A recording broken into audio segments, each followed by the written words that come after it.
Qué bueno estar aquí una vez más para seguir compartiendo con ustedes acerca de todo acontece para bien de los que a Dios ama.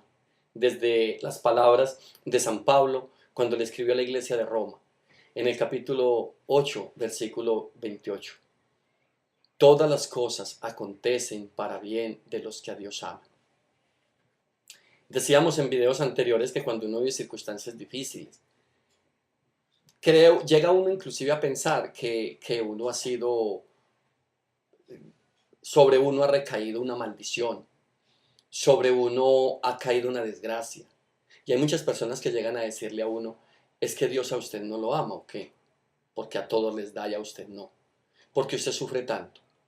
Mire amigo, yo quiero explicarle a usted de que todas las cosas acontecen para bien. Y quiero contarle una historia del Nuevo Testamento en la persona de San Pablo. San Pablo era un hombre, un evangelizador de talla mayor, un hombre grande en la fe. Tal vez el hombre que más cartas registró en la Sagrada Escritura, registró 13 cartas. Dios permitió a través de ese hombre que viviera experiencias muy difíciles. Y una de ellas, por ejemplo, fue la cárcel. Dice la palabra de Dios que a él lo condenaron, lo apresaron y lo llevaron, obviamente, para ser condenado. ¿Cómo le parece que en Hechos capítulo 16, versículos 25 y siguientes, dice que Pablo estaba ya en el calabozo? Un hombre que su único delito en ese momento de su vida era predicar a Jesucristo.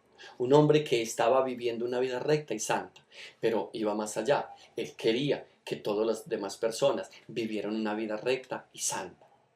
Pero le aconteció una desgracia de su vida, si así se le puede decir, y es que tuvo que pasar por las penosas rejas de una cárcel, por la humillación dolorosa que es ser apartado de una sociedad, de una iglesia, de una familia. Y San Pablo fue recluido en una cárcel. Pero ahí en Hechos 16, 25 y siguientes, que yo quiero que tú leas, dice el versículo 25, que San Pablo a medianoche estaba haciendo un grupo de oración y que todos los presos lo acompañaban y oraban y cantaban para Dios con él. ¿Qué quiere decir esto, amigo? Que en medio de la circunstancia difícil que Pablo estaba viviendo, Pablo tenía fuerzas porque amaba tanto a Dios y su obra, que sacaba fuerzas para adorar a Dios. Él decidió, de un momento doloroso y difícil de su vida, hacer un momento de adoración y de alabanza. Pero no solamente eso, sino que contagió a los demás internos. Y todos, dice ahí la palabra, es que tú tienes que leerla para que te la disfrutes. Porque nosotros muchas veces cuando vivimos un momento de estos, de prisión, que es tan doloroso, y quien te habla estuvo 21 meses en la cárcel. Por eso te hablo y sé lo que se vive estar allá, lo que es perder la libertad. Entiendo a San Pablo. Y de alguna manera, mientras yo estuve esos 21 meses, yo que conocía este pasaje bíblico, traté de hacer eso de alguna manera, de empezar no solamente a alabar yo a Dios y a bendecirlo desde el dolor y el sufrimiento, sino también que otros lo hicieran y alabaran. Y hoy, en la cárcel nacional de Bellavista, en Medellín, Colombia, hay un grupo de hombres, de más de 200 hombres, que adoran a Dios en medio de esa circunstancia difícil y dolorosa. Pero esto va más allá. Dice que cuando él estaba alabando a medianoche a Dios, Pablo y ese equipo de internos, de presos, se cayó a la cárcel. Y entonces dentro el capitán de la cárcel o el director en su momento, se iba incluso a suicidar, porque Pablo era un preso, era un extraditable, era un hombre al que no podía dejar volar de la cárcel. Y cuando él se va a suicidar, le dice Pablo, no, un momento, Señor, aquí estamos todos, no se preocupe, Señor, que aquí estamos.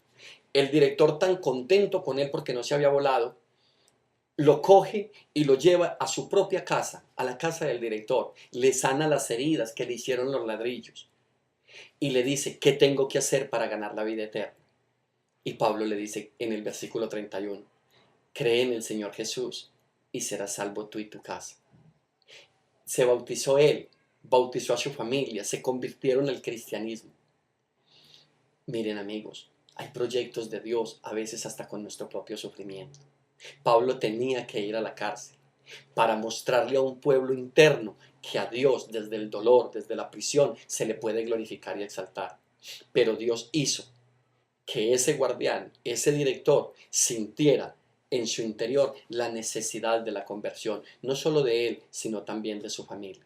Si Pablo no va a la cárcel, con toda seguridad que no hay hombres y ese director no se convierte a Jesucristo. Esa familia no se salva. Léete ese pasaje de Hechos 16, versículos 25 al 34 puede ser. Disfrútatelo, gózalo, porque una circunstancia que para Pablo era una desgracia, él con su actitud y con su fe, con esa creencia en nuestro Padre Celestial, la convirtió para bendición, no solo de él, sino de los internos y también de la guardia de custodia. Yo no sé qué momento estás viviendo, y si estás en una cárcel, déjame decirte que ese momento, aunque es doloroso, Dios te puede levantar de allí. Recuerda, amigo, Dios te ama con amor eterno. Y si estás pasando por una prueba de fuego, solamente piensa, esto me acontece por bien a mí mismo. Recuerda que detrás de cada momento doloroso y difícil, Dios tiene un proyecto con tu vida. Yo sé los planes que tengo para ti, dice el Señor.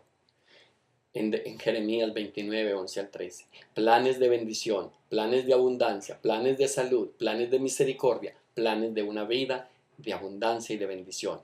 Así que, amigo o amiga, así como Pablo, que tuvo que ir a la cárcel, pero había un propósito especial, yo quiero decirte que el momento difícil de tu vida es para algo muy especial.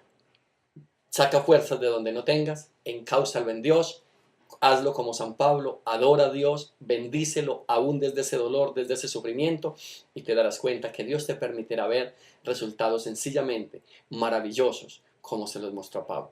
Que Dios te bendiga y te dé la fuerza para salir adelante, porque todo te está aconteciendo para bien tuyo y de toda